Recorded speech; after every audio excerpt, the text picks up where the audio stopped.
Answer me this though, Ray. The rise of the content creators and the point to where B-High doesn't have to be on the radio to have the reach that he had at the radio station, or Ray doesn't have to be at a label to be able to distribute music and get it heard and get it sold. Yeah. How do you think that's impacting the major industry as a whole? Well, the majors are so here's why the majors are gonna be fine forever. Because y'all remember back in '89 when we was playing Straight Outta Compton and your mother was playing Luther Vandross, or in the '90s when we was playing Jodeci and all those records still have millions and millions of monthly listeners on Spotify and so on and so on. Facts. So they're gonna bring in money for the rest of their lives. That's why we can't worry about that building. That doesn't mean we can't build a building better and bigger. Come on now.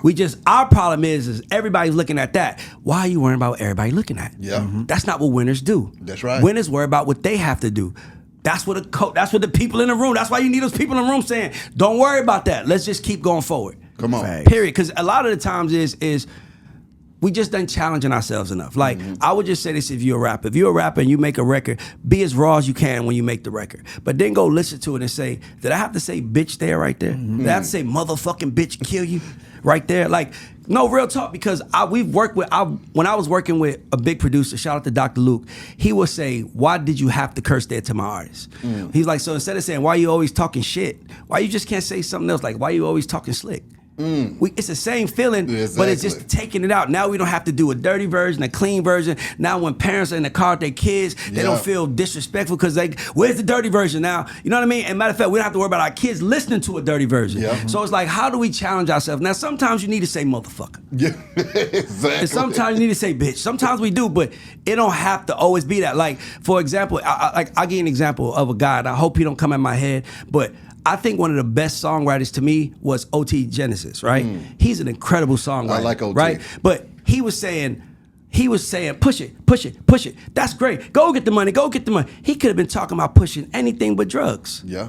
It would have the same effect. I give an example of who did that. Rick Ross. Rick Ross was a drug dealer. But when he said everybody hustling, he, instead of him making him the coke boy that hustle, he showed everybody hustling because we all are hustling. And that's why he goes global, because the message is global. So when you say I'm in love with the cocoa, and then people are like the cocoa is cocaine, you could have made cocoa a whole nother lingo. Cocoa could have been Cocoa Brown Girls. We ain't challenging ourselves, but that's because we don't have A&Rs in the room challenging, and that's what I do. So that's why I could call it out, because I manage songwriters, producing everything. So I'm in the room saying, what does that mean? Can we make it mean something else? Like when we did We Can't Stop a Miley Cyrus, when she goes, la-da-dee-da-dee, dancing with Molly. Her name was Miley, but the original lyric was Molly. We changed it to Molly for her, right? Yeah. So there's ways to make our music better without having to kill our people. We can be Chick-fil-A. We don't always have to be McDonald's, right? Yeah. We can put a little bit more care into what we doing Service. so it doesn't hurt as many people as we do. And to me, that's what I was doing in the room, but they don't like that. Because now I'm saying, we're gonna get y'all the poison that y'all think gonna work, but we're gonna let that LL, that Gap commercial, we're gonna do the LL verse, but I'm gonna have this FUBU hat on. And guess what? None of y'all know what it is, but the people who know, and look what happened. Look how many families came from that. Exactly. That's what I'm saying. I'm not, by the way, I'm a capitalist. I love this shit. Get the money. Get the money. Get it all. I'm with that. But not at the expense of someone's ignorance. Exactly. Like, not at the expense of their ignorance, because that's when I have a problem. So there's not, but I've been on the internet 2 years. Yes, Friday was my 2-year anniversary of the God Show. Congratulations. You would think that after all, thank you, brother. You would think after all this talking, somebody would came out and said, Ray's fake, Ray's a liar, Ray hustle. You know why they can't say that? Because I've always been who I am right now. Exactly. That's why it works. That's why I say I'm Draymond Green. You might not like it, but you can't say I didn't do it for real. You can't say I'm not doing it now. And you can't say that I'm the one person that for some reason I know how to communicate it to the people. So that's where I'm at. Facts. How do you feel about the music industry moving into the content industry though in the same breath though, Ray? If I'm a label, I'm signing content creators. If I'm a major, Exactly. I'll sign B. Simone to a deal and say, hey, when I have an artist that I think connects with something that you do in your brand, mind you, I might just give her $100K a year. It's just another vertical in her business portfolio. Exactly. And I'm saying I might have this female artist that she's this. I think you might match her brand. You should do something with her. And now you have a piece of it. If you look up the definition of mass media or media, it is communicating to masses of people. That's right. That's what media is, communicating to masses of people. If music ain't mass media, what the fuck is it? Come on. if it ain't mass media, what is it? We just Come don't on. see it like that because you got people at the top that either can't make the moves because the person above them don't give a fuck, or those people just don't care. Hey, Like I that's why- said, they're yeah, making money off yeah. Luther Vandross. Exactly. They're making money off of shit that's been gone for years. They're still making money off that. From the So- content. From the content. So what is it that the distributors know that the labels don't get? No, the distributors, because the distributors don't make money just from masters, they can reestablish the business. So distributors are saying, we got to monetize your YouTube now. Exactly. In a different way. Not because there's 4 different ways of making money, or 4 different streams of income from YouTube, right? Yeah. The labels might worry about one, right? Yeah. But what happens if this guy has 3 million subscribers and he's Exactly. playing Turk song in the background? Now you need somebody. The labels ain't thinking about that. The labels do not Nah, but actually, let me tell you, understand. the labels are saying they giving him takedowns. Yeah. Take it down. Exactly. Meanwhile, the 1 RPMs of the world, the creates of the world, Yeah. the 2 loss of the world, those guys are saying, no, we just want our fourth stream of income. That's us. We just want that to come We in. want So them that's what they're premiums. doing.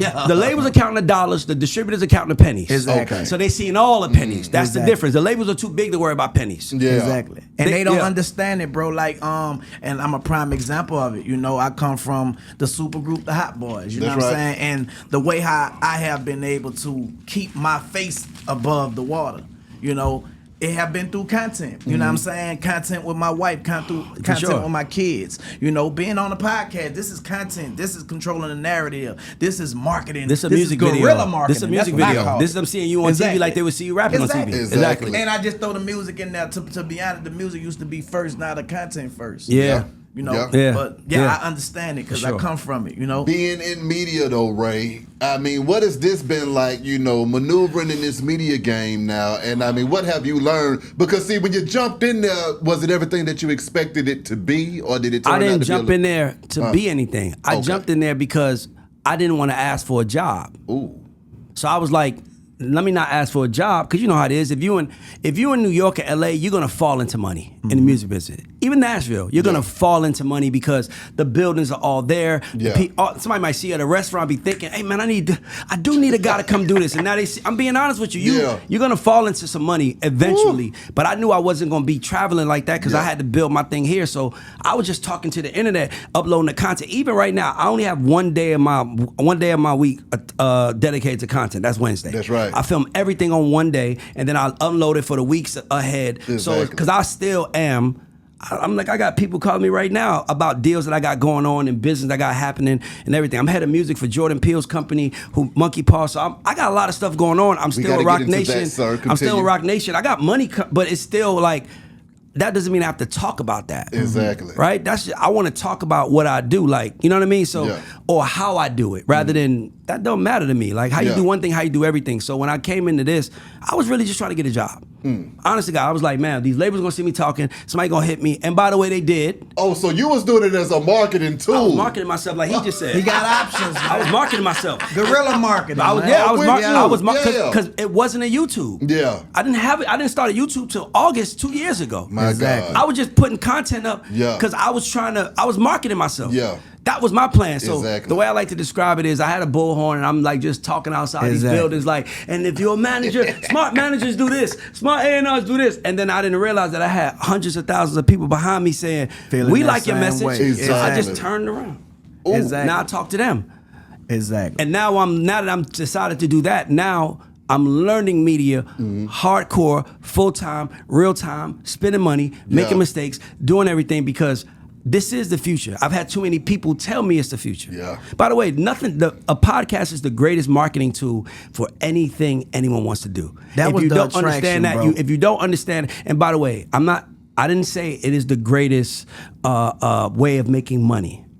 I said marketing tool. Only a few people have gotten to that place where they're making 6 figures. I make Yeah. 6 figures from the God Show now, Yeah. but I make 7 figures from music. Come on I- now. and that's a big ass difference. Exactly. That's a big difference between making $100,000 Everybody a year not and Mr. $1 million Beast, a man. year. Everybody not Mr. Beast. That's what I'm saying. man, But you know. but even then, Yeah. look at Mr. Beast. Mr. Beast doesn't consider himself a YouTuber. He considers himself a marketing agency. Yeah. Ooh. He's marketing himself, marketing things, pushing things. So for Exactly. me, if you want to get into anything That's in this true. world, if you don't get a mic, let me tell you something. I love Turk.